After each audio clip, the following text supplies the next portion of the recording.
Bonjour à tous. Ce vendredi 18 mars 2022 à 8h17 du matin aura lieu la prochaine pleine lune. Cette pleine lune aura lieu dans le signe de la Vierge. Comme d'habitude, lors d'une pleine lune, la lune et le soleil se trouvent dans des signes complémentaires. Le signe complémentaire de la Vierge, c'est le Poisson. Alors, qu'est-ce que ces deux signes ont en commun et en quoi sont-ils aussi fort différents? Je vais commencer par le premier aspect, donc des différences. Je ne vais pas tout citer, bien entendu, mais la première chose qui me vient en tête, c'est la manière dont ils prennent leurs décisions. Le Poisson, il va suivre son intuition, il est toujours perdu dans les tréfonds de son inconscient, il a l'air toujours un peu perdu dans ses idées, dans ses pensées, dans ses réflexions, et puis il va prendre une décision, on ne sait pas d'où ça sort, on ne sait pas exactement quel est le cheminement intellectuel ou logique qui l'a mené à telle ou telle décision. Pour lui, c'est très clair, par contre, mais pour les autres, pas trop. Alors, à côté de cela, nous avons la Vierge. La Vierge, elle, au contraire, pas du tout un signe d'eau, un signe de terre, le signe de terre par excellence. Qu'est-ce qu'elle va faire quand elle doit prendre une décision? Elle va vraiment analyser tous les détails de la situation. Elle va tout regarder attentivement, en détail, elle va faire des recherches, elle va essayer de trouver la meilleure solution possible, elle va prendre la meilleure elle veut être capable de prendre la meilleure des décisions et donc c'est pour ça qu'elle analyse. Et elle est d'ailleurs très très douée pour ça.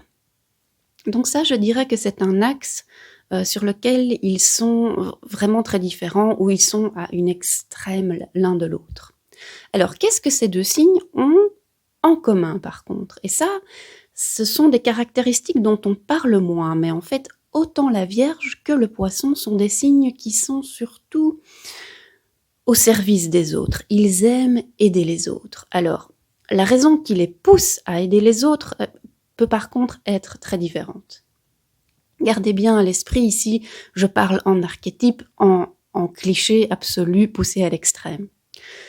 Le Poisson, il est du genre à se sacrifier pour les autres.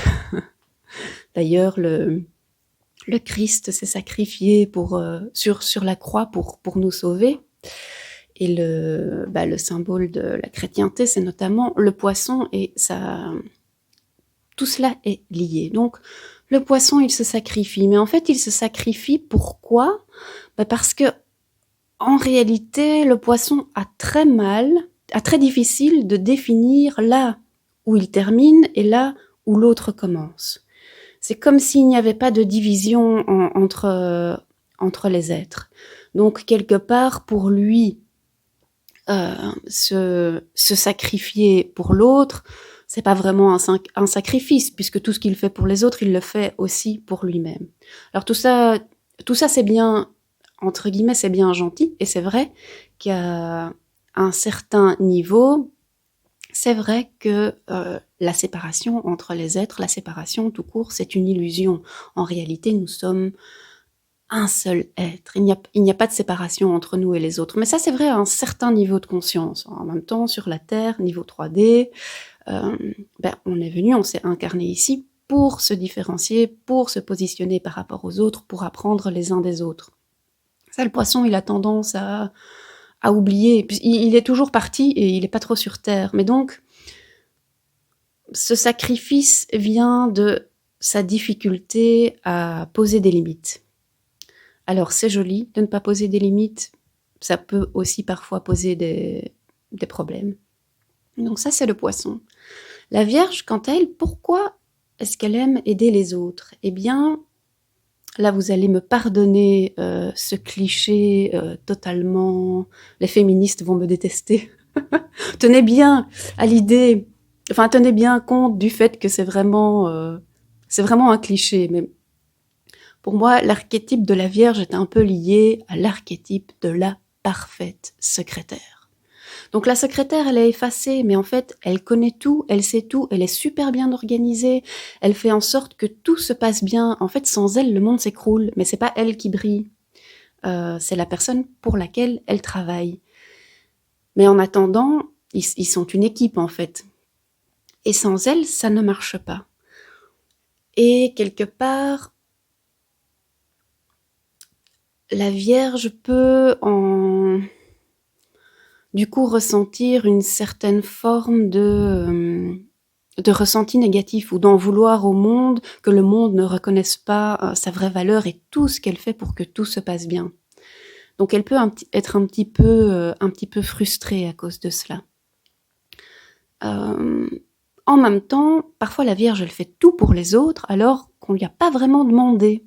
Elle fait tout pour les autres parce que elle pêche un peu entre guillemets par orgueil, parce que comme elle analyse la situation, elle regarde tout, elle tient compte de tous les détails, de tous les aspects, elle pense qu'elle est la meilleure pour prendre la bonne décision. Et donc parfois elle peut se dire je sais un peu mieux, je vais faire à ta place parce que je sais mieux que toi ce qui est bon pour toi.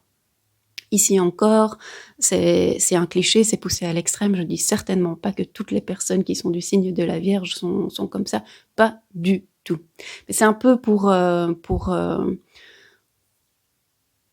vous faire comprendre que même si le Poisson et la Vierge ont ce truc en commun d'aider les autres, leur motivation intrinsèque peut parfois être différente.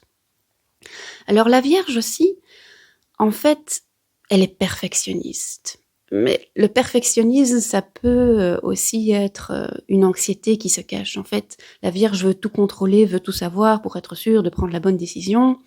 Mais en fait, c'est en quelque sorte aussi être anxieux, ça. Pas avoir confiance dans l'univers que, entre guillemets, tout va bien se passer. Ou alors, le perfectionnisme... c'est bien et c'est pas bien. Hein. En fait, ça dépend comment on l'utilise. Le perfectionnisme poussé à l'extrême peut en fait faire que vous n'avancez pas du tout. C'est comme si avant de faire une tâche, avant de mettre en c'est pas ça le bon mot. Avant de commencer un projet, eh bien, une vierge pourrait vouloir absolument tout lire sur la question, tout analyser, tout savoir et être sûre d'être vraiment prête avant de commencer. Oui, mais quand c'est comme ça, alors on ne commence pas.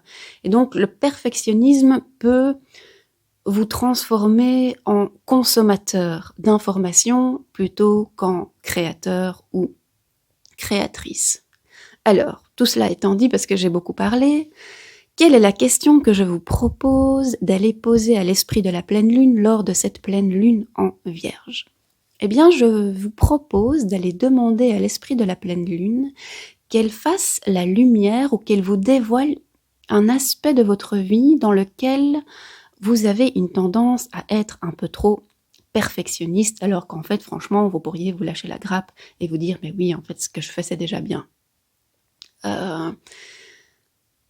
Nous allons donc demander à l'esprit de la pleine lune de nous dévoiler s'il y a un aspect de notre vie où on est comme ça, un peu trop perfectionniste, sachant que le perfectionnisme serait le résultat d'une anxiété ou d'une croyance comme quoi de toute façon on ne peut pas nous aimer parce qu'on ne fait pas les choses assez bien. C'est la question que je vous propose d'aller poser. Pourquoi celle-là spécifiquement?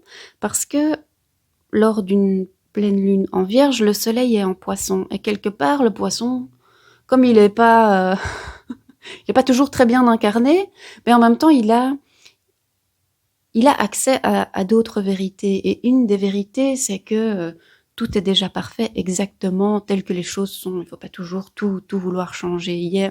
Le monde, entre guillemets, l'univers est déjà parfait. Et donc, on va aller demander à cette pleine lune de nous dévoiler s'il n'y a pas un aspect de notre vie où on est vraiment trop perfectionniste, on peut se lâcher la grappe.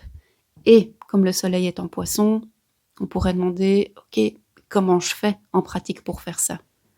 Pour arriver à me lâcher la grappe sur ce perfectionnisme dans ce domaine-là. Voilà, si cela vous intéresse de participer à un rituel de pleine lune, surtout n'hésitez pas à me contacter. Je vous embrasse bien fort et je vous souhaite une excellente pleine lune. À tout bientôt!